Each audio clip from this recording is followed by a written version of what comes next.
So the place I grew up in, Eastern Oregon, started with a one-room hunting lodge and a house trailer on a marshy bay on Klamath Lake, on some land that my folks bought from some other Californian.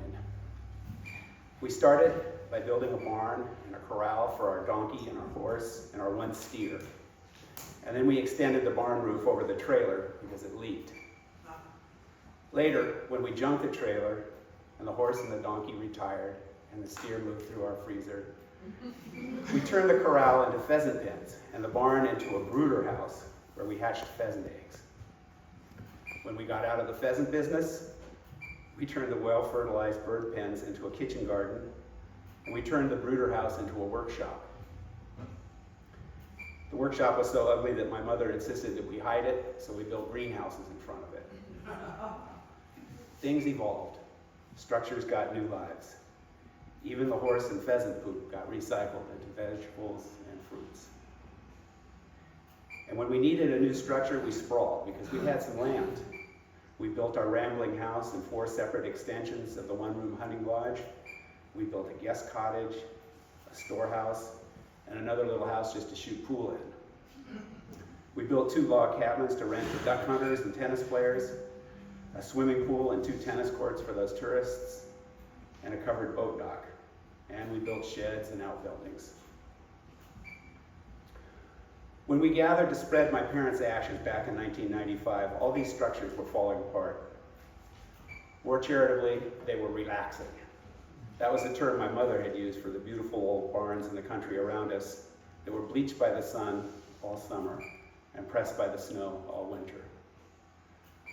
My brother Larry was the one who inherited and most appreciated my father's handiness at building and rebuilding. But he also recognized that building and rebuilding are not enough. So at that memorial in 1995, Larry shocked us all by casually pushing over a rotten 4x4 that was holding up the corner of the porch roof and telling us Al could build, but he was too damn impatient to maintain anything. Now, maintenance may not seem as glamorous as building or rebuilding, but maintenance is just as important.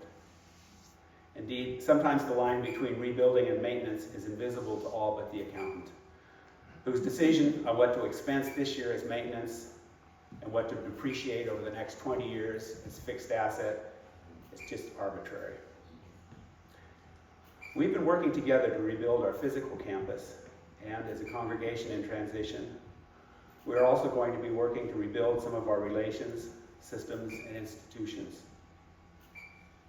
Some of us will jump into this rebuilding work. Others of us may engage more slowly.